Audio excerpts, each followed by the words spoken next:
नमो नमः। प्रवाचिका अहन्तया जोशी संस्कृताध्ययने समेषां स्वागतम्।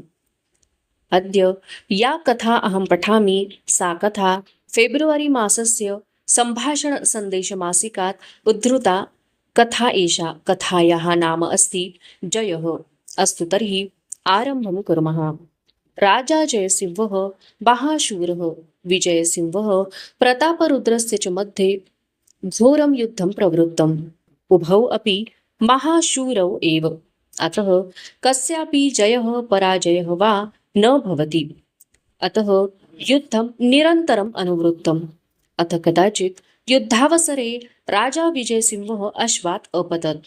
एतद् दृष्टवान् प्रतापरुद्रः खड्गं गृहीत्वा तं मारयितुम् उद्युक्तः। स्वस्य अपमाननम् असहमानः विजयसिंहः प्रतापरुद्रस्य मुखं लक्ष्यीकृत्य थूत्कृतवान्। एतं व्यवहारं दृष्ट्वा प्रतापरुद्रः क्षणं यावत् दिग्भ्रान्तः। सः विजयसिंहस्य मारणचिन्तनं परित्यज्य खड्गं कोशे स्थापितवान्।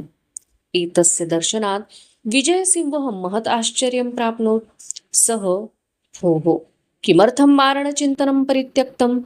तव दयाभिक्षाम् अहं न इच्छामि। पराजयात् प्राणधारणात् अपि मरणप्राप्तिः एव वरम्। अतः संवर माम्। नैव, इदानीं युद्धे प्रवृत्तिः भवितुं न अर्हति मम। एषोऽहं श्वः आगमिष्यामि युद्धाय, तदा प्रवर्ततां युद्धम् इति उक्त्वा ततः गन्तुम् उद्यतः प्रतापरुद्रः। किमर्थमेवमुच्यते? आश्चर्येण अपृच्छत् विजयसिंहः। क्रोधादिकं विना यत् युद्धं क्रियते तदैव वास्तविकं युद्धम्। भवता धृत्कृतम् इत्यतः मम क्रोधः प्रवृद्धः। क्रोधदशायाम् अहं युद्धं न करिष्यामि इत्यस्ति मम प्रतिज्ञा। क्रोधः कश्चन महाशत्रुः। सः आदौ चेतव्यः, तदनन्तरम् एव बाह्यशत्रोः जयाय प्रयासः भवितुमर्हति। भवान् तु पराजयभयात् हताशतां प्राप्य थूत्कृतवान्। भवान् भीतः, अहं क्रुद्धः। अतः आवाम् उभौ अपि युद्धाय अनर्हौ इदानीम्। श्वः भवतः भयं मम क्रोधः च अपगच्छेत्, तदा एव आवां युद्धम् अनुवर्तयितुम् अर्हेव इति उक्त्वा प्रतापरुद्रः ततः निर्गतः। विजयसिंहः अपि उत्थाय गतवान्। अनन्तरदिने उभौ अपि परस्परम् अभिमुखौ जातौ। विजयसिंहः मन्दहासं प्रकटयन् स्नेहहस्तम् अग्रे प्रसारितवान्। प्रतापरुद्रः तं हस्तं दृढतया गृहीतवान्। तत अग्रे तौ आत्मीयौ सुहृदौ जातौ। अधुना कथा समाप्तिं गता। अस्तु तर्हि कथायाः अर्थं द्रक्ष्यामः। आता आपण मराठीमध्ये या कथेचा अर्थ पाहणार आहोत। ही कथा फेब्रुवारी महिन्याच्या संभाषण संदेश मासिकातील असून चला तर मग याचा अर्थ बघूयात। राजा जयसिंह हा महाशूर असा होता। विजयसिंह आणि प्रतापरुद्र या दोघांमध्येही अतिशय घनघोर असं युद्ध सुरू झालं आणि दोघेही अतिशय महाशूर होते। त्यामुळे कोणाचाही जय किंवा पराजय म्हणजेच विजय किंवा पराजय होत नव्हता आणि त्यामुळे ते युद्ध जे आहे तर ते निरंतर तसंच सुरू राहिलं।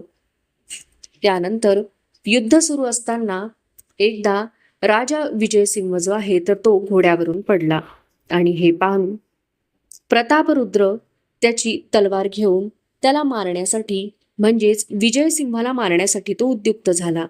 स्वतःचा अपमान सहन न झालेला विजयसिंह प्रतापरुद्राच्या तोंडाला लक्ष करून त्याच्या तोंडावरती थुंकला आणि हा सगळा व्यवहार पाहून प्रतापरुद्र कितीतरी वेळ संभ्रमावस्थेत गेला किंवा कितीतरी वेळ तो संभ्रमित झालेला होता आणि म्हणून विजयसिंहाला मारण्याचा विचार सोडून त्याने आपली तलवार जी आहे तर ती त्याच्या म्यानामध्ये घातली।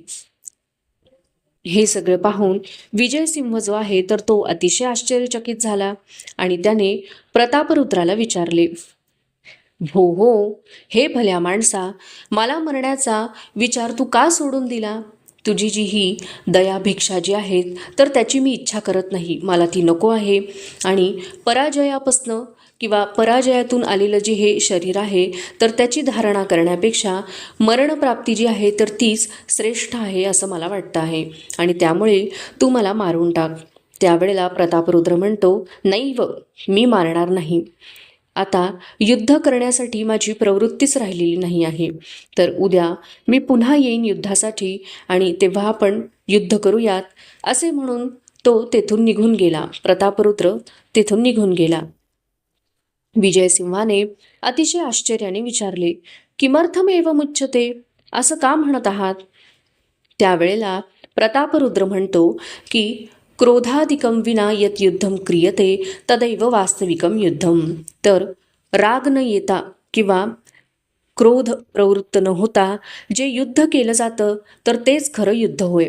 आणि तुम्ही माझ्या तोंडावरती थुंकलात आणि त्या कारणामुळे माझा राग वाढला, माझा क्रोध प्रवृत्त झाला आणि क्रोध आलेला असताना किंवा राग आलेला असताना मी युद्ध करणार नाही अशी मी प्रतिज्ञा केली होती. क्रोध हा माणसाचा कोणी एक मोठा शत्रू आहे. आधी त्या रागाला जिंकावं आणि त्यानंतर बाहेरचा जो शत्रू आहे तर त्याला जिंकण्यासाठी आपण प्रयास करावा. तुम्ही पराजयातनं आलेल्या भीतीमुळे हताश होऊन माझ्यावर तोंडावरती थुंकलात. तुम्ही घाबरलेले आणि मी रागवलेला. त्यावेळेला आपण आणि म्हणूनच आपण दोघंही जण युद्ध करण्यासाठी योग्य नाही. तर आता सध्या युद्ध करण्यासाठी आपण योग्य नाही आहोत. अनर्हौ इदानीम. आणि म्हणूनच उद्या तुमची भीती आणि माझा राग दूर होईल, तो निघून जाईल. त्यावेळेला आपण दोघंही जण युद्ध करण्यासाठी योग्य असू, युद्धामध्ये प्रवृत्त होऊ असे म्हणून प्रतापरुद्र तिथनं निघून गेला. विजयसिंह सुद्धा उठून निघून गेला. दुसऱ्या दिवशी दोघंही जण एकमेकांना अभिमुख, परस्परांना अभिमुख म्हणजेच एकमेकांकडे तोंड करून असे उभे राहिले. त्यावेळेला विजयसिंह, राजा विजयसिंह अतिशय मंद असं हास्य प्रकट करत अतिशय प्रेमाने त्याने आपला हात पुढे केला आणि प्रतापरुद्राने त्याचा हात अतिशय घट्ट पकडला. त्यानंतर ते दोघंही जण एकमेकांचे मित्र झाले. तर अशा प्रकारे या कथेचा मराठीतला अर्थ होता. अस्तु तर्हि पुनर्मिलामः अग्रिमे सोमवासरे नूतन कथया सह. तावन् मंगलं भूयात्, शुभं भूयात्. नमो नमः. धन्यवादाः.